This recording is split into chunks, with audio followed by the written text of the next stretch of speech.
David McFadden. I'm Chair of Comparative Literature, which is upstairs. This is my building. Behave yourself. Thank you. Well done, that man in the middle. UCLA is 100 years old next year, otherwise known as its centenary, and you might have noticed that in order to foster cutting-edge interdisciplinary research, the university has launched what it calls its grand challenges. So these are interdisciplinary, campus-wide initiatives with a maximum social impact.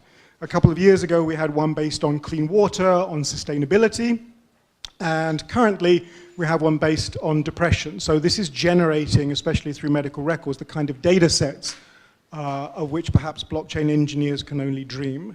So what we'd like to do next is introduce to you Dr. Jonathan Flint, who, beside being British, which is a very good start, is also the co-director of the UCLA Grand Challenge Depression team.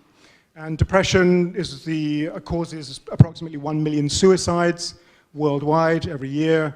Only 50% of people with depression actually get treated. It affects 1 in 4 men, 1 in 6 women. So Professor Flint will now give you a sketch of the work, and if you like, the scale of the work, and also talk about the type of challenges, no pun intended, that might lead us very elegantly into the next panel, who will discuss possible applications of the technology that we've been talking to the Grand Challenge. So I'd like to introduce to you Dr. Jonathan Flint, who will explain a really enormous and consequential project all across campus.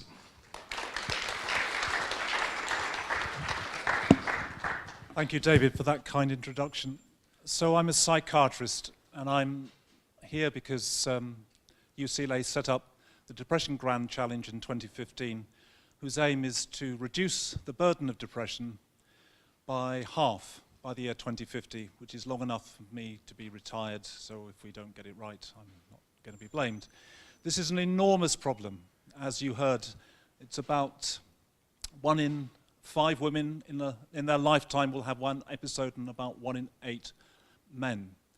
And I think it's probably best if I just give you a couple of clinical stories to explain the sorts of problem that we face. And these really inform the way that we think about this problem and have set about this enormous study that we're expecting to recruit 100,000 people to and run for about 10 years. So my first story is of a student that I saw when I was at the University of Oxford, a man who tried to kill himself in a rather unusual way. He'd taken all of his clothes and stuck them round the door frames and window frames of his room, believing that this would cut the airflow out, and then lit 6 candles to burn the oxygen and drank a bottle of wine, imagining that by the time the alcohol had worn off, the oxygen would have been consumed and he would be dead. So it might not be a surprise to you to learn that he was a philosophy student, so the logic was right, but not necessarily the thinking, which is in a sense good for him, that this was a very serious attempt, carefully thought through, and he had a history of doing this. He'd tried a number of times to kill himself and had been treated by doctors for about 5 to 10 years without really changing his mood at all. When I saw him, we went through a whole set of things that might be important. I discovered, much to my surprise, he had a very unusual pattern of sleeping. He would sometimes go to bed 5 o'clock in the afternoon, get up at 3 a.m. Sometimes he'd be going to bed in the morning, waking up in the evening. It was random. 2 hours one day, 15 hours the next. So together we worked out a schedule where we got him back on a relatively normal sleeping pattern. And over the next 3 to 4 weeks, his mood improved far beyond anything that he'd experienced before. So mood and sleep, it turns out, do have a complicated relationship. In fact, we know that the single best thing we can do for anyone who's depressed is to keep them awake all night. It's not an effective treatment, but it will improve, in about 80% of cases, people's moods. So that's one story. The second one I want to briefly mention to you is of a woman in her late 40s, the wife of an Italian restaurant owner, who had run with her husband that restaurant for about 30 years. She had 3 kids. She was extremely efficient, no previous history, and for no reason that anyone could work out, became depressed wasn't responsive to treatment by her community practitioner, came in to see us. We started her on some antidepressants. Nothing really worked. We kept seeing her, talking to her family, until after about 6 weeks she tried to kill herself, at which point we admit her to hospital. She then thinks that the end of the world has come. She stops eating, and within about 2 months has lost so much weight that her life is in danger. And we have to give a treatment then which has a very bad reputation, electroconvulsive therapy. After a week, she is better, and I'm allowed to let her out of the hospital. Now, I'm telling you both those stories because they, in a sense, have the same message, which is that we do have treatments for this disorder, but very often we don't know which one's going to be effective, when, or to which person it will apply.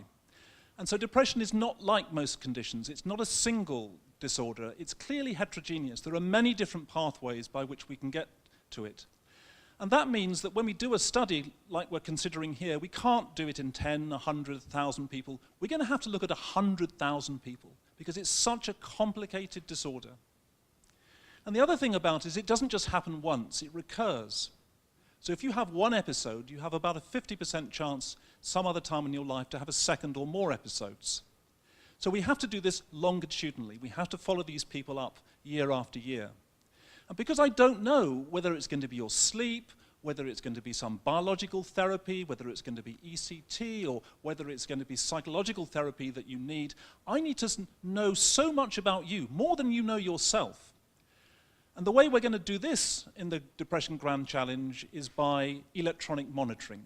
So we want to put apps on your phone. Ideally, we want you to carry devices with you, and we want you to have that with you 24 hours a day for months, if not years on end.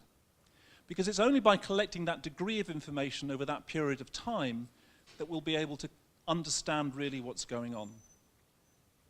So this is an enormous project. Our idea is to recruit through the health service, so the 2 million people in the UCS system. We'd send out a screening app, ask you to fill it in, anyone who comes into the health system, and then identify up to 100,000 people to recruit to this study, and then ask them to be part of this study for 10 years. So you can appreciate that is going to pose a lot of problems for data collection, and of course a lot of problems for privacy. So I think indeed it is something that would be suitable for discussion in this audience. Thank you.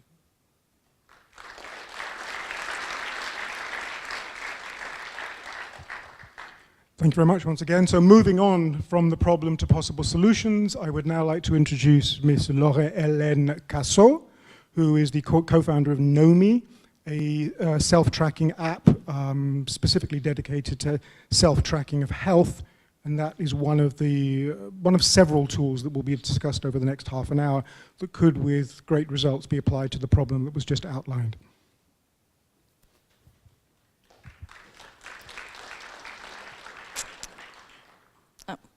Good afternoon. So as introduced briefly, Nomi is a self-tracking app designed to help users find correlations and patterns regarding their behavior, their performance, their well-being, and their mental health. You could use Nomi in the way it's been set up to track anything you want. Oh, yeah. Thank you.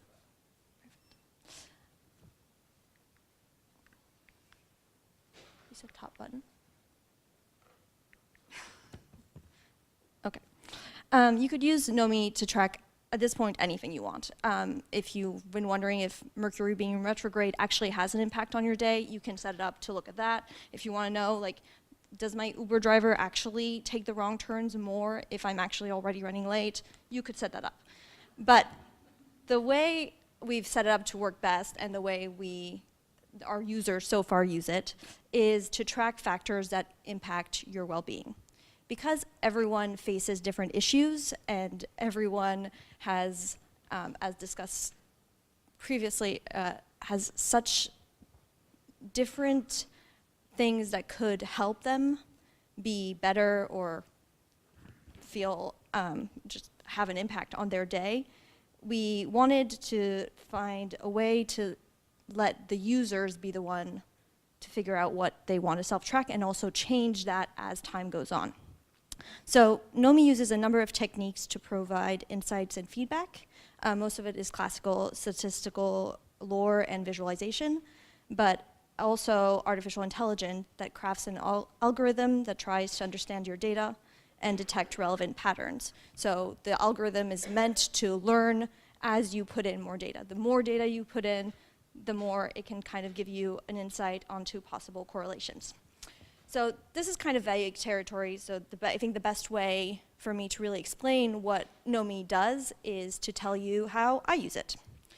For the past 14 years, I have been struggling with a slew of mental health issues and diagnosed by many different psychiatrists.